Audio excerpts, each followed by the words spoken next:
Good morning student. आज मैं आपको कक्षा 10 का ऊर्जा के स्रोत लेसन का सब टॉपिक भूतापीय ऊर्जा पढ़ाने जा रही हूँ।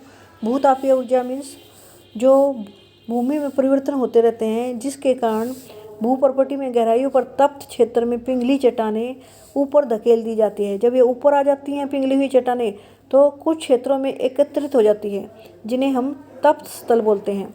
और जब भूमिगत जल इन तप्त स्थलों के संपर्क में आ जाता है तो ये क्या पैदा करता है? भाप उत्पन्न करता है।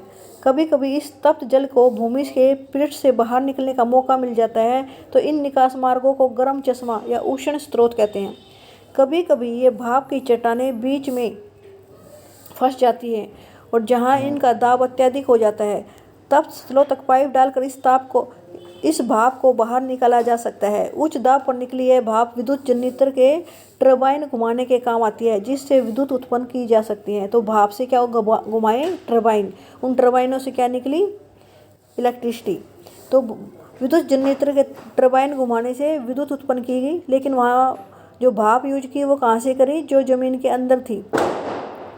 इसके द्वारा विद्युत टरबाइन घुमाकर विद्युत उत्पन्न की गई। परंतु ऐसे बहुत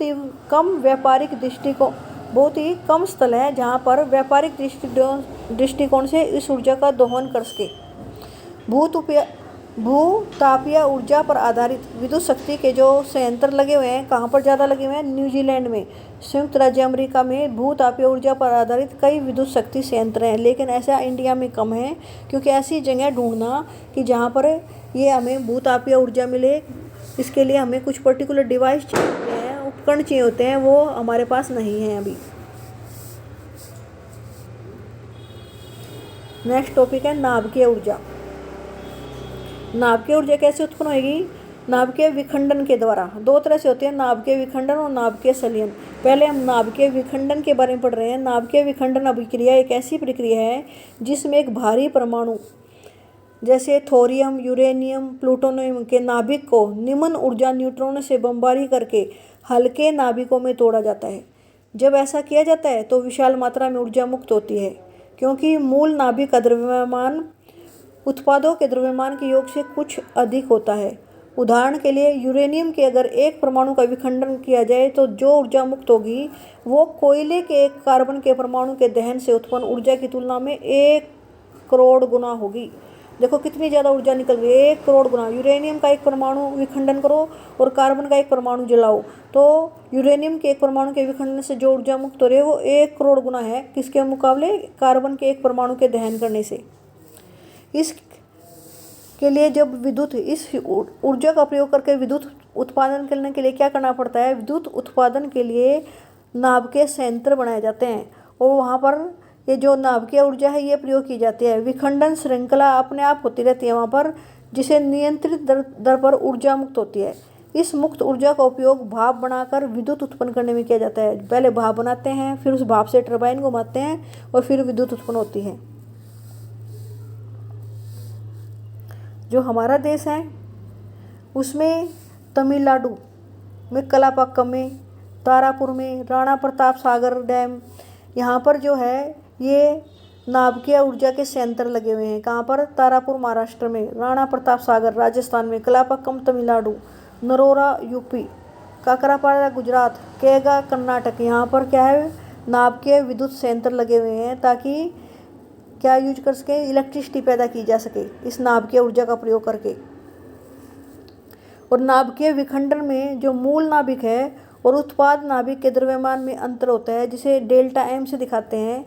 और ये अल्बर्ट आइंस्टीन ने एक इक्वेशन दी थी, E delta m c square. इसके बेस पर इसमें इलेक्ट्रिसिटी निकलती है। डेल्टा एम मीन्स उनके द्रव्यमान में जो डिफरेंस है, जो द्रव्यमान में अंतर है, और सी मीन्स लाइट की जो चाल है, लाइट की स्पीड है। जो सी प्रकाश की निर्वात में चाल, जो 3 × 10⁸ मीटर पर सेकंड स्क्वायर होती है।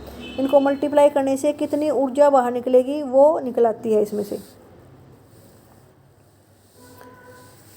अब ये जो नाभिकीय ऊर्जा हम यूज कर रहे हैं उसके कुछ लिमिटेशंस है, कमियां हैं उसके अंदर।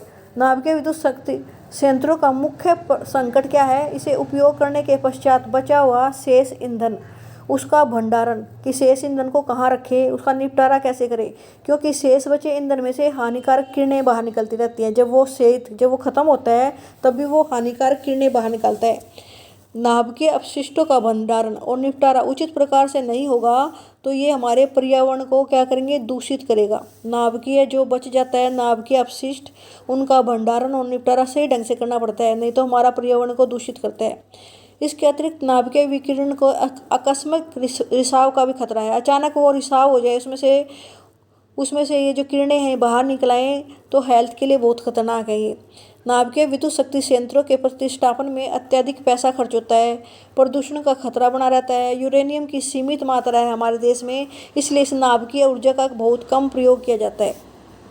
नाभिकीय विद्युत शक्ति संयंत्रों के निर्माण से पूर्व नाभिकीय ऊर्जा का प्रयोग विनाश के लिए किया गया था। किसके लिए होता? शुरू में इनका यूज विनाश के लिए। नाभिकीय विद्युत शक्ति संयंत्र जब तक नहीं बनाए थे ना, तो इस नाभिकीय ऊर्जा का प्रयोग विनाश के लिए किया गया था, नाभिकीय हथियार बनाने के लिए किया गया था।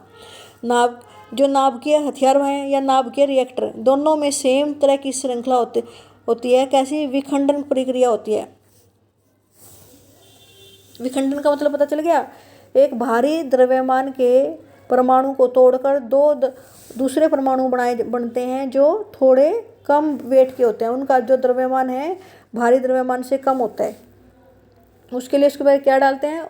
न्यूट्रॉन, उस पर न्यूट्रॉन की बमबारी की जाती है ताकि वो टूट जाए।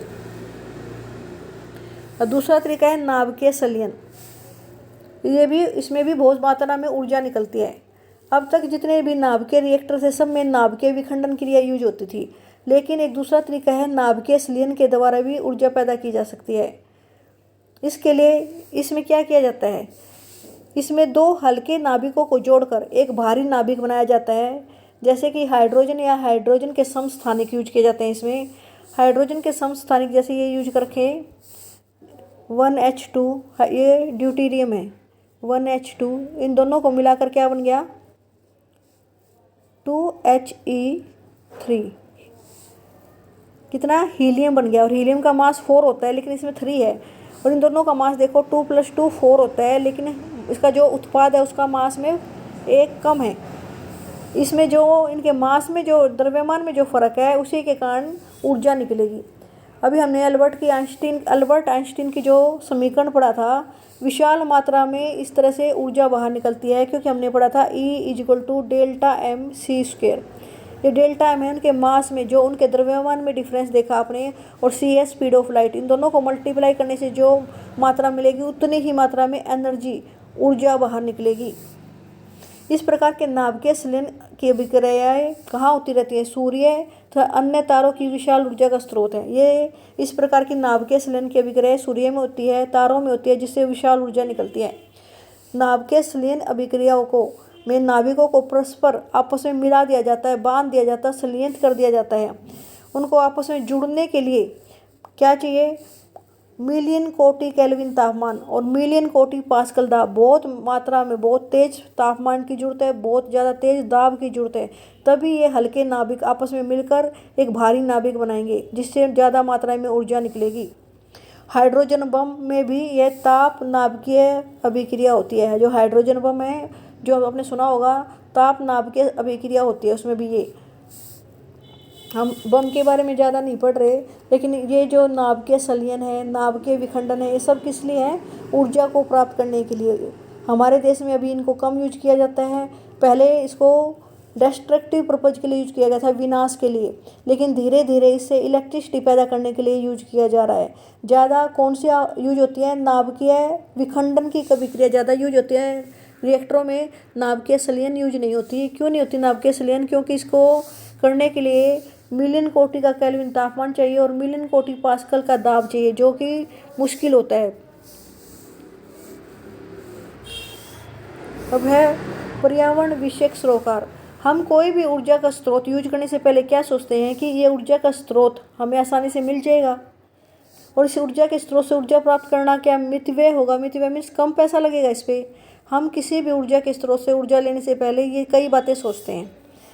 इस ऊर्जा के स्रोत से उपलब्ध कि इस ऊर्जा स्रोत से ऊर्जा प्राप्त करने के लिए उपलब्ध प्रौद्योगिकी दक्षता कि हमारे पास क्या ये ऐसी टेक्निक है, ये ऊर्जा का जो स्रोत है कितना पर्यावरण को प्रदूषित करेगा, ये सब सोच कर ही हम उस ऊर्जा का यूज करते हैं।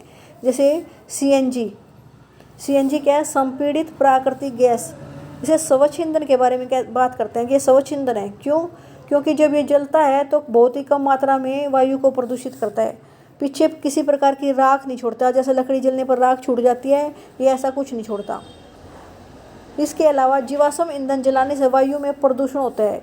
कुछ प्रकरणों जैसे सौर सेल जैसे कुछ युक्तियों का वास्तविक प्रचलन प्रदूषित मुक्त हो सकता है, परंतु जब इस युक्ति के संयोजन किया जाता है तो यह पर्यावरण को किसी न किसी रूप में जरूर क्षति पहुंचाती है। अर्थात हम कोई भी ऊर्जा का स्रोत यूज करें, किसी न किसी रूप में थोड़ा बहुत तो पर्यावरण को जरूर प्रदूषित करेगी। इस क्षेत्र में लगातार अनुसंधान हो रहे हैं कि कुछ ऐसे युक्ति ढूंढी जा रही हैं, कुछ इस प्रकार के तरीके ढूंढे जा रहे हैं, कुछ इस प्रकार के ऊर्जा के स्रोत ढूंढे जा रहे हैं जो कम से कम हमारे पर्यावरण को प्रदूषित करें। लास्ट टॉपिक है, कोई ऊर्जा स्रोत हमारे लिए कब तक बना रह सकता है। कुछ ऊर्जा के स्रोत हमने अभी तक पढ़े जो लिमिटेड अमाउंट में है, बहुत कम मात्रा में है। अगर हम लगातार उन्हें यूज करते रहें तो किसी न किसी दिन समाप्त हो जाएंगे। इन्हें समाप्य स्रोत या अनवीनीकरण स्रोत बोलते हैं। जैसे जीवाश्म ईंधन। जीवाश्म ईंधन आपने पढ़ा था, कोयला, पेट्रोल, डीजल, ये सारे क्या है, जीवाश्म ईंधन। लगातार यूज करते रहेंगे तो खत्म हो जाएंगे, समाप्त हो जाएंगे, इसीलिए इन्हें समाप्य स्रोत या अनवीकरणीय स्रोत कहते हैं। इसी प्रकार यदि अगर हम लकड़ी को देखें, लकड़ी को जलाएं तो वो भी एक ऊर्जा का स्रोत है, जैव मात्रा है ये। लेकिन अगर हम पेड़ लगाते रहें तो लगातार हमें ये लकड़ी मिलती रहेगी। अब वायु से मिलने वाली एनर्जी, पवन ऊर्जा, सौर ऊर्जा, ये सब कैसे स्रोत है, ये नवीकरणीय स्रोत है, क्योंकि हमें लगातार सूरज से ऊर्जा मिल सकती है, लगातार हमें पवन प्राप्त हो सकती हैं। तो नवीकरणीय स्रोत वे होते हैं जो खत्म न होने वाले हों, जो समाप्त न होने वाले हों। आज हमने आपको जो चैप्टर कंप्लीट हो गया, आपको ये पूरा रीड करना है, अच्छी तरह से लर्न करना है और इसके क्वेश्चन आप राइट डाउन कर लेना। Okay student.